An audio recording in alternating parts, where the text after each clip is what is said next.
ਅਗਲੀ ਖਬਰ ਵੱਲ ਚੱਲੀਏ। ਇੰਡੀਆ ਦੇ ਗੌਤਮ ਅਡਾਨੀ ਦੀ ਇਨਕਮ ਜਿਹੜੀ ਆ ਉਹ ਤਾਸ਼ ਦੇ ਪੱਤਿਆਂ ਵਾਂਗ ਲਗਾਤਾਰ ਡਿੱਗਦੀ ਜਾ ਰਹੀ ਆ।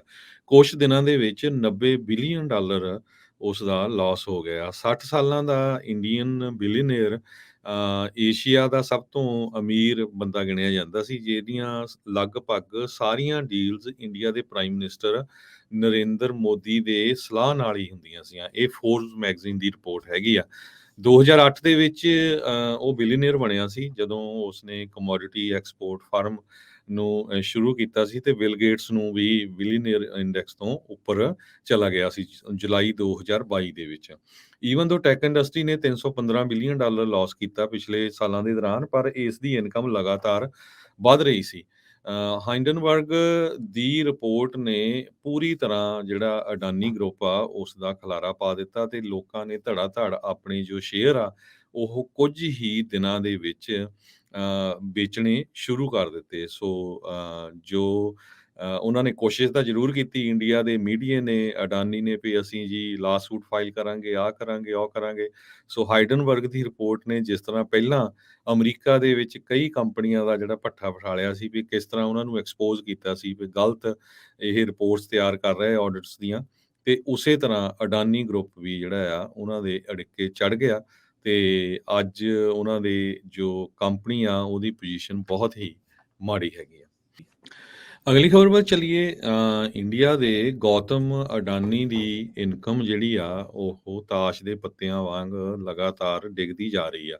ਕੁਛ ਦਿਨਾਂ ਦੇ ਵਿੱਚ 90 ਬਿਲੀਅਨ ਡਾਲਰ ਉਸ ਦਾ ਲਾਸ ਹੋ ਗਿਆ। 60 ਸਾਲਾਂ ਦਾ ਇੰਡੀਅਨ ਬਿਲੀਅਨਰ ਏਸ਼ੀਆ ਦਾ ਸਭ ਤੋਂ ਅਮੀਰ ਬੰਦਾ ਗਿਣਿਆ ਜਾਂਦਾ ਸੀ, ਜਿਹਦੀਆਂ ਲਗਭਗ ਸਾਰੀਆਂ ਡੀਲਸ ਇੰਡੀਆ ਦੇ ਪ੍ਰਾਈਮ ਮਿਨਿਸਟਰ ਨਰਿੰਦਰ ਮੋਦੀ ਦੇ ਸਲਾਹ ਨਾਲ ਹੀ ਹੁੰਦੀਆਂ ਸੀਆਂ। ਇਹ ਫੋਰਬਸ ਮੈਗਜ਼ੀਨ ਦੀ ਰਿਪੋਰਟ ਹੈਗੀ ਆ।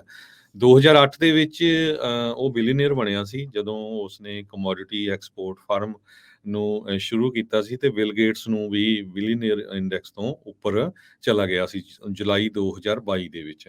ਈਵਨ ਦੋ ਟੈਕ ਇੰਡਸਟਰੀ ਨੇ 315 ਬਿਲੀਅਨ ਡਾਲਰ ਲਾਸ ਕੀਤਾ ਪਿਛਲੇ ਸਾਲਾਂ ਦੇ ਦੌਰਾਨ, ਪਰ ਇਸ ਦੀ ਇਨਕਮ ਲਗਾਤਾਰ ਵੱਧ ਰਹੀ ਸੀ। ਹਾਈਡਨਬਰਗ ਦੀ ਰਿਪੋਰਟ ਨੇ ਪੂਰੀ ਤਰ੍ਹਾਂ ਜਿਹੜਾ ਅਡਾਨੀ ਗਰੁੱਪ ਆ ਉਸ ਦਾ ਖਲਾਰਾ ਪਾ ਦਿੱਤਾ ਤੇ ਲੋਕਾਂ ਨੇ ਧੜਾ ਧੜ ਆਪਣੇ ਜੋ ਸ਼ੇਅਰ ਆ ਉਹ ਕੁਝ ਹੀ ਦਿਨਾਂ ਦੇ ਵਿੱਚ ਵੇਚਣੇ ਸ਼ੁਰੂ ਕਰ ਦਿੱਤੇ। ਸੋ ਜੋ ਉਹਨਾਂ ਨੇ ਕੋਸ਼ਿਸ਼ ਤਾਂ ਜ਼ਰੂਰ ਕੀਤੀ, ਇੰਡੀਆ ਦੇ ਮੀਡੀਆ ਨੇ, ਅਡਾਨੀ ਨੇ, ਵੀ ਅਸੀਂ ਜੀ ਲਾਸੂਟ ਫਾਈਲ ਕਰਾਂਗੇ, ਆਹ ਕਰਾਂਗੇ, ਉਹ ਕਰਾਂਗੇ। ਸੋ ਹਾਈਡਨਬਰਗ ਦੀ ਰਿਪੋਰਟ ਨੇ ਜਿਸ ਤਰ੍ਹਾਂ ਪਹਿਲਾਂ ਅਮਰੀਕਾ ਦੇ ਵਿੱਚ ਕਈ ਕੰਪਨੀਆਂ ਦਾ ਜਿਹੜਾ ਭੱਠਾ ਵਿਖਾਲਿਆ ਸੀ, ਵੀ ਕਿਸ ਤਰ੍ਹਾਂ ਉਹਨਾਂ ਨੂੰ ਐਕਸਪੋਜ਼ ਕੀਤਾ ਸੀ ਵੀ ਗਲਤ ਇਹ ਰਿਪੋਰਟਸ ਤਿਆਰ ਕਰ ਰਹੇ ਆਡਿਟਸ ਦੀਆਂ, ਤੇ ਉਸੇ ਤਰ੍ਹਾਂ ਅਡਾਨੀ ਗਰੁੱਪ ਵੀ ਜਿਹੜਾ ਆ ਉਹਨਾਂ ਦੇ ਅੜਿੱਕੇ ਚੜ੍ਹ ਗਿਆ ਤੇ ਅੱਜ ਉਹਨਾਂ ਦੇ ਜੋ ਕੰਪਨੀ ਆ ਉਹਦੀ ਪੋਜੀਸ਼ਨ ਬਹੁਤ ਹੀ ਮਾੜੀ ਹੈਗੀ ਆ। ਅਗਲੀ ਖਬਰ ਵੱਲ ਚੱਲੀਏ। ਇੰਡੀਆ ਦੇ ਗੌਤਮ ਅਡਾਨੀ ਦੀ ਇਨਕਮ ਜਿਹੜੀ ਆ ਉਹ ਤਾਸ਼ ਦੇ ਪੱਤਿਆਂ ਵਾਂਗ ਲਗਾਤਾਰ ਡਿੱਗਦੀ ਜਾ ਰਹੀ ਆ।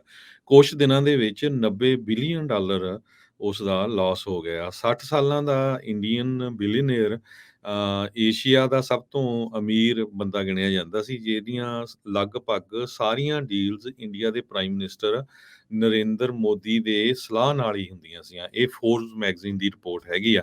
2008 ਦੇ ਵਿੱਚ ਉਹ ਬਿਲੀਅਨੀਅਰ ਬਣਿਆ ਸੀ ਜਦੋਂ ਉਸਨੇ ਕਮੋਡਿਟੀ ਐਕਸਪੋਰਟ ਫਰਮ ਨੂੰ ਸ਼ੁਰੂ ਕੀਤਾ ਸੀ ਤੇ ਬਿਲ ਗੇਟਸ ਨੂੰ ਵੀ ਬਿਲੀਅਨੀਅਰ ਇੰਡੈਕਸ ਤੋਂ ਉੱਪਰ ਚਲਾ ਗਿਆ ਸੀ ਜੁਲਾਈ 2022 ਦੇ ਵਿੱਚ।